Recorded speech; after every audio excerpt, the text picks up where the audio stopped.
A new scientific paper shows that eating 1.5 grams of protein per kilo of body weight every single day is the optimal amount for building and maintaining strength.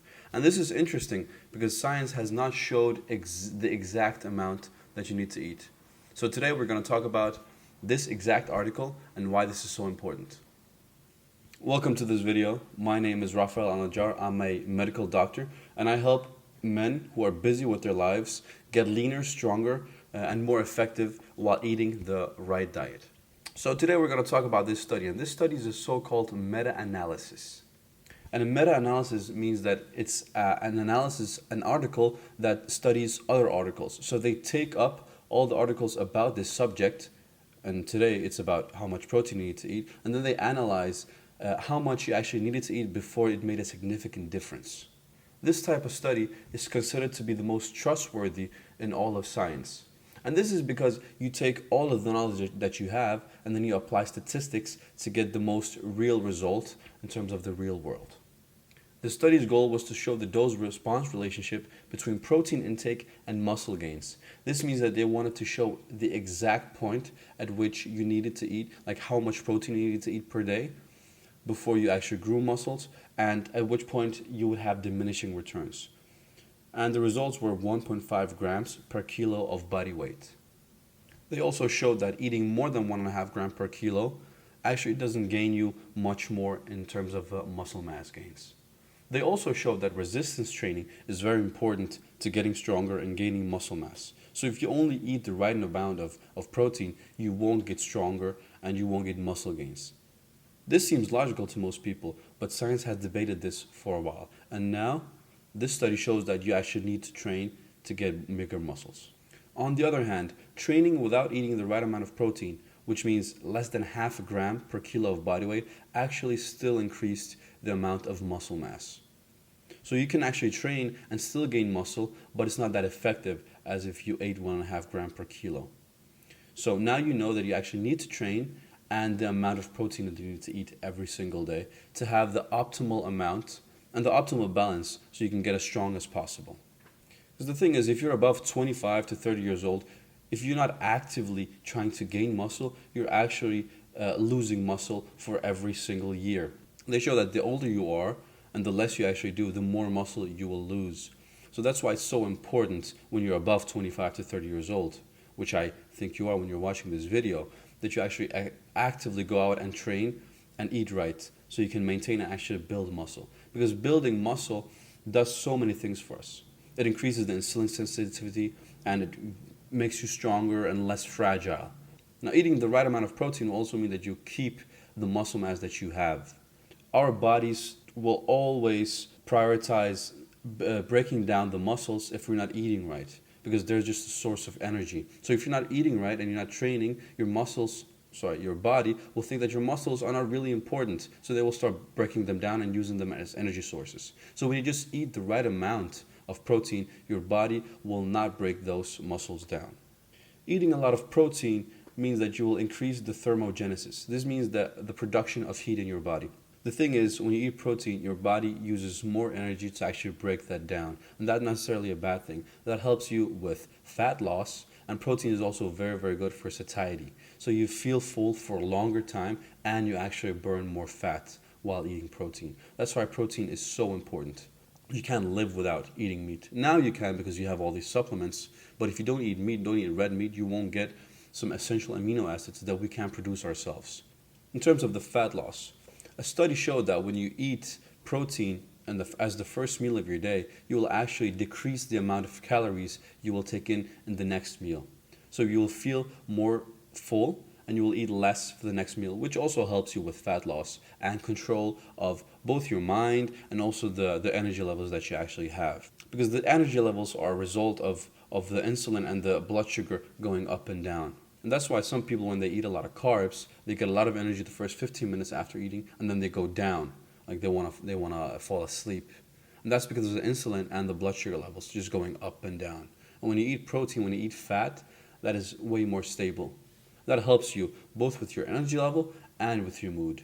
If we go back to talking about the fat loss, if you want to lean out, it is a very good idea to actually base your diet off of meat fish, and eggs, because those will give you the protein and the fat that you need, and you will avoid the carbs and actually the processed food that will make you hungry and stimulate that hunger feeling all the time. When you're eating food from animal-based sources, you're actually giving your body exactly what it needs, both in terms of the protein and the fat. And you can actually thrive eating that only. Now, if you get bored, you can always add fruits or vegetables. But vegetables don't really do that much for you. You get most of what you need through the animal-based sources. And eating like this will actually help some of you guys who have chronic issues. Metabolic syndrome is one of the issues that you get before getting diabetes, for example, pre-diabetes.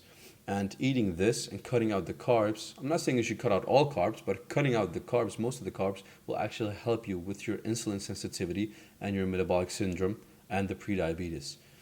So that's why doing this, cutting out the processed carbs, processed food in general, grains, fibers, will actually help you and alleviate some of the stresses that you've put onto your body. And now I know that some of you guys will say, what about the saturated fat that is in meat? Well, all the new studies has pointed towards that saturated fat is not dangerous. Saturated fat will not lead to CVDs, the cardiovascular diseases, or deaths.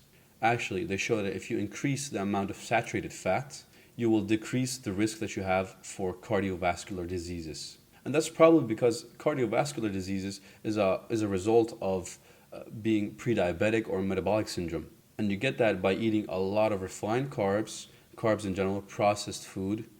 That's how you probably get CVDs. So when you cut out that stuff, you actually decrease the risk that you have for cardiovascular disease. Not only does saturated fat decrease your risk of CVDs, saturated fat and cholesterol is actually very important for building muscle and producing testosterone for men. And testosterone is one of the most important and vital hormones that we have in our bodies as men. It gives us energy, it helps us stay motivated, and it just helps us in general with our libido. And that's very important for us as men. So when you don't eat cholesterol, when you try to eat less fat, you will actually lower your testosterone. Some researchers looked at a study where they took two groups of people. One group of people where they only ate the egg whites, and another group where they ate the whole egg.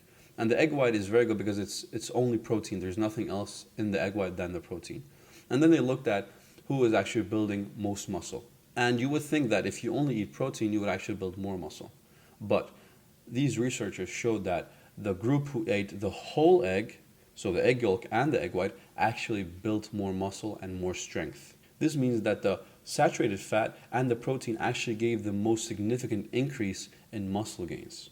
Now, if we go back to what this video is about, the fact that you need to eat 1.5 grams of protein per kilo, the general consensus has been to eat 2 grams, 2.2 grams per kilo. So what they say is 1 gram per pound of body weight, which translates into 2.2 grams per kilo.